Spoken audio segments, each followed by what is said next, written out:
তুমি যদি একজন ছেলে হও তাহলে এই কথাগুলো তোমার জন্য। মনোযোগ দিয়ে শোনো। ছেলে মানে প্রতিষ্ঠিত হতে হবে। কেউ তোমাকে দেখে করুণা করবে না। তোমার চোখের জল কেউ মুছিয়ে দেবে না। তোমার ব্যর্থতা কারো আগ্রহের বিষয় নয়, কারণ সবাই অপেক্ষায় আছে তুমি কবে সফল হবে। তোমার ব্যর্থতার গল্প কেউ শুনবে না। এ সমাজ কেবল বিজয়ীদের কদর করে, পরাজিতদের কবর দেয়।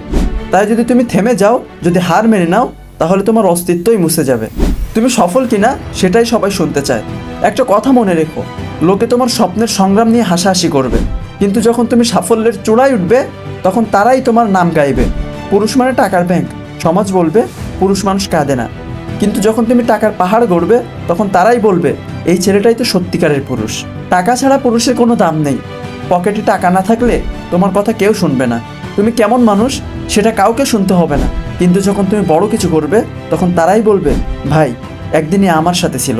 তাই আমি বলি নিজেকে প্রস্তুত করো, নিজেকে গড়ে তোলো, সফল হও, কারণ এই সমাজ ব্যর্থদের গোনায় ধরে না। তুমি যদি সত্যিই বড় হতে চাও তাহলে এখনই নিজের স্বপ্নের জন্য যুদ্ধ করো।